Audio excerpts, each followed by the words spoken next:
నమస్తే, నేను Kittu. Welcome to BRK news. Maintenance అంటే చాలామందికి చాలా అపోహలు ఉంటాయి. మెయింటెనెన్స్ ఎవరికి ఇవ్వాలి, ఎంత మొత్తంలో ఇవ్వాలి, భార్య భర్తకి ఇవ్వాలా, భర్త భార్యకి ఇవ్వాలా, ఇలా చాలా రకాల డౌట్స్ ఉంటాయి. ఆ డౌట్స్ని క్లియర్ చేయడానికి ఈరోజు మనతో పాటు ఉన్నారు అడ్వకేట్ కేఆర్ సునీల్ కుమార్ గారు. సార్ని అడిగి మరిన్ని విషయాలు తెలుసుకునే ప్రయత్నం చేద్దాం.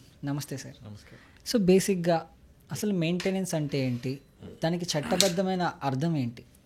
జనరల్గా మెయింటెనెన్స్ అనేది భార్యాభర్తలకు సంబంధించిన విషయం అండి. ఇక్కడ మెయింటెనెన్స్కి సిఆర్పిసి 125 సెక్షన్ ప్రకారం ఏంటంటే, ఎప్పుడైతే భర్త భార్యని పట్టించుకున్నప్పుడు, తనను పోషించలేని సందర్భాల్లో, దూరంగా ఉండేటప్పుడు భార్య నన్ను పోషించలేని పరిస్థితిలో భర్త ఉన్నాడు, నన్ను పోషించట్లేదు, మేము దూరంగా ఉంటున్నాము, వివిధ కారణాల వల్ల మేము దూరంగా ఉండాల్సి వచ్చింది కాబట్టి నన్ను పోషించే బాధ్యత భర్తదే కాబట్టి నా పిల్లలకు నాకు ప్రతిరోజు జరిగే మెయింటెనెన్స్ అంటే ప్రతిరోజు అంటే ఒక నెలకు ఎంత ఖర్చు అవుతుంది ఏంటి అనేది దాన్ని పోషించే బాధ్యత అనేది కాబట్టి మెయింటెనెన్స్ మంత్లీ ప్రకారంగా వేసుకునే రైట్ వైఫ్కి ఉంటుందండి. సో మెయింటెనెన్స్ అనేది భర్త భార్యను కోరాలా, లేకపోతే భార్య భర్తను కోరాలా, ఎలా ఉంటుంది ఇది? జనరల్గా ఏంటంటే ఎక్కువ సందర్భాలలో భర్త ఇక్కడ వర్క్ చేస్తూ ఉంటాడు కాబట్టి భార్య అతని మీద ఆధారపడి ఇంటి వర్క్ చూసుకుంటుంటుంది కాబట్టి ఎప్పుడైతే భర్త తనని పట్టించుకోకుండా దూరం వెళ్ళిపోవడం, ఇండివిజువల్గా వదిలిపెట్టడం అలాంటి చేసినప్పుడు తన పోషించే బాధ్యత వివాహ చట్టం ప్రకారం భర్తది కాబట్టి భార్య ఏం చేస్తుంది, భర్త మీద మెయింటెనెన్స్ కేసు వేసుకుంటుంది. ఎందుకు, అతనికి ఉన్న పిల్లలను బట్టి తనకున్న రైట్తో మెయింటెనెన్స్ పిటిషన్ వేయడం వల్ల తన డే టు డే యాక్టివిటీస్కి కావాల్సిన పోషణ నిమిత్తం భర్త ఇవ్వాల్సి ఉంటుంది. ఒకవేళ ఇద్దరు పిల్లలు ఉన్నారు, ఆ పిల్లలకి ఎంత ఖర్చు అవుతుంది, ఇట్లాంటి అన్ని తదితర అంశాలను బేరీజ్ వేసుకొని మనం ఫ్యామిలీ కోర్టులో మనం మెయింటెనెన్స్ కేసు 125 సిఆర్పిసి కింద వేసుకుంటాం. ఇప్పుడు ఏంటంటే బిఎన్ఎస్ ప్రకారం 144 సెక్షన్ కింద వేసుకోవచ్చు. అయితే కొన్ని సందర్భాలలో ఎట్లా ఉంటుందంటే, వైఫ్కే గవర్నమెంట్ జాబ్ ఉంటుంది, హస్బెండ్కి ఏం జాబ్ ఉండకపోవచ్చు. అట్లాంటి సందర్భంలో హస్బెండ్ కూడా భర్త భార్య మీద కూడా మెయింటెనెన్స్ కేసు వేసుకునే అవకాశాలు సందర్భాలు ఉంటాయి. సో భర్త విడాకులు ఇచ్చిన తర్వాత కూడా భార్య మెయింటెనెన్స్ తీసుకోవచ్చా? మెయింటెనెన్స్కి విడాకులకు సంబంధం లేదండి. ఎక్కడ కానీ చాలా మందికి కన్ఫ్యూజ్ అయ్యేది ఇదే విషయం. విడాకులు వచ్చాక మెయింటెనెన్స్ వేయాలా, ముందు వేయాలనేది చాలా మంది కన్ఫ్యూజ్ అవుతారు.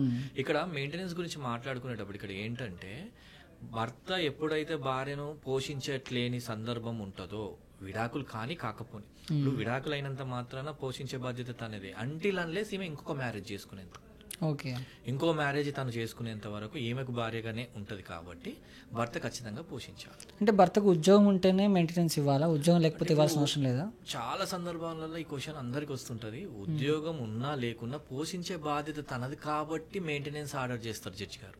ఓకే, పోషించే బాధ్యత అనేది చాలా ఇంపార్టెంట్ వర్డ్ అది. ఎందుకంటే ఎవరు పోషించాలి భార్యని, భర్తే కాబట్టి ఇస్తారు. అతనికి ఉందా, జాబ్ ఉందా లేదా అని బేరీజ్ చేసుకోవడానికి లేదు. ప్రతిసారి లార్డ్షిప్ అంటే జడ్జి గారు ఏం ఆలోచిస్తారంటే, డిస్క్రిషన్ పవర్లో తనకున్న పవర్తిలో పోషించాల్సిన బాధ్యత కాబట్టి మెయింటెనెన్స్ ఆర్డర్ చేస్తారండి. సో ఒకవేళ మెయింటెనెన్స్ కోసం దరఖాస్తు చేసుకోవాలనుకున్నారు, భార్య వెళ్ళి ఎక్కడ దరఖాస్తు చేసుకోవాలి? ఫ్యామిలీ కోర్ట్స్లో చేసుకుంటారు. లోకల్లో జ్యూరిడిక్షన్ ఎక్కడైతే వస్తుందో ఆ కోర్ట్స్ అంటే ఎక్కడైతే నియర్ బై అడ్వకేట్స్ అప్రోచ్ అయితే they will can clearly tell అన్నట్టు. మెయింటెనెన్స్కి చాలా మంది చేసే అడ్వకేట్లు ఉన్నారు, దే విల్ గైడ్ దెమ్. ఒకవేళ ఈ మెయింటెనెన్స్ కేసు వేశారు, భార్య వేసింది, భర్త మెయింటెనెన్స్ ఇవ్వలేదు, అలాంటప్పుడు చట్టపరంగా భర్త మీద ఎలాంటి యాక్షన్స్ ఉంటాయి? 100% అండి. ఫస్ట్ మెయింటెనెన్స్ కేసు ఎట్లా ఉంటుందంటే, ఫస్ట్ మెయింటెనెన్స్ కేసు వేసేటప్పుడు ఇంట్రీమ్ ఆర్డర్స్కి అడుగుతాం అన్నట్టు. కేసు నడిచేటప్పుడు కూడా ఇక్కడ మెయిన్గా బాగా గుర్తుంచుకోవాల్సింది ఏంటంటే, కేసు అయిపోయాక మెయింటెనెన్స్ రావడం కాదు, కేసు వేసినప్పుడు కూడా ఇంట్రీమ్ ఆర్డర్స్ అనేది ఉంటుంది అన్నట్టు. సేమ్ పిటిషన్లోనే ఐఏ వేసుకుంటాం అంటే క్రిమినల్ ఎంపీ జనరల్ మధ్యంతర అట్లా ఇంట్రీమ్ మెయింటెనెన్స్ లాగా వేసుకొని ఈ కేసు నడిచేటప్పుడు, కేసు వేసినప్పటి నుంచి కేసు అయిపోయే వరకు బేసిక్ ఇంట్రీమ్ మెయింటెనెన్స్ ఇవ్వడానికి మనం పిటిషన్ వేసుకోవచ్చు అండి. కోర్టు వారు కూడా అది పరిగణనలు తీసుకొని ఇమీడియట్గా ఇంట్రీమ్ మెయింటెనెన్స్ అవార్డు చేస్తుంది. ఒకవేళ సపరేషన్ జరిగి విడాకులు తీసుకోకపోయినా కూడా మెయింటెనెన్స్ అనేది కోరొచ్చా? 100% అదే చెప్తున్నాను నేను. ఏమంటున్నా అంటే, విడాకులకు మెయింటెనెన్స్కి సంబంధం లేదు. మెయింటెనెన్స్ అనేది ప్రతి నెలవారీ మెయింటెనెన్స్ అంటే ఆమె ఏంటి, డే టు డే యాక్టివిటీ లైఫ్లో అయ్యే ఖర్చులను భరించే బాధ్యత, పోషణ అంటారు దాన్ని. దానికి మనం ఎట్లా ఆలోచిస్తామంటే, విడాకులతో ఏం సంబంధం లేకుండా విడాకులు అయినాక కూడా మెయింటెనెన్స్ని ముఖ్యంగా ఎలా నిర్ణయిస్తారు, దాని నిబంధనలు ఎలా ఉంటాయి? జనరల్గా ఎట్లా ఉంటుంది అంటే, మెయింటెనెన్స్ విషయంలో అది జడ్జి గారి డిస్క్రిప్షన్ పవర్ అండి, పరిగణలోకి తీసుకుంటాడు ఇన్పుట్స్ ఏమున్నాయి. అంటే ఇక్కడ ఎవరు ఉన్నారు, ఇక్కడ జనరల్గా ఎట్లా ఉంటుంది అంటే వైఫ్ ఒకటే ఉందా, వైఫ్కి పిల్లలు, అంటే ఇప్పుడు ఈ భార్యాభర్తల మధ్యలో పిల్లలు ఉన్నారా, ఎంతమంది పిల్లలు ఉన్నారు, వాళ్ళకి సాధారణంగా కాస్ట్ ఆఫ్ లివింగ్ బట్టి ఉంటుంది. ఇప్పుడు హైదరాబాద్లో కొంచెం ఎక్కువ ఉండొచ్చు, పల్లెటూరులో కొంచెం తక్కువ ఉండొచ్చు. వీళ్ళు అడిగిన దాన్ని బట్టి, అంటే ఈ మధ్య కర్ణాటకలో ఒక కేసు అయింది చూసారు కదా, వాళ్ళు 6 lakhs per maintenance per month అడిగారు. అంటే అది కొంచెం అది 6 lakhs అంత ఖర్చు అయ్యే మెయింటెనెన్స్ పర్ మంత్ ఏముంది అని. ఇప్పుడు జనరల్గా ఏముంటుంది, ఒక హైదరాబాద్లో నివసించే ఒక ఉమెన్కి వైఫ్కి బేసిక్ పెట్టుకుంటే ఒక 20,000 కావచ్చు, మాక్సిమం తీసుకుంటే ఒక 50-60. అంటే వాళ్ళ పిల్లల్ని బట్టి, ఒకరు ఉన్నారా, వైఫ్ ఒకటి ఉందా, ఇంకా 2-3 పిల్లలు ఉన్నారా, ఇవన్నీ బేరీజ్ వేసుకొని జడ్జి గారు ఇస్తారు. అది ఇంట్రీమ్ ఆర్డర్స్ కానీ మెయిన్ ఆర్డర్స్ కానీ. సో దానికి బేరీజ్ వేసుకోవడం ఏంటంటే cost of living of the city.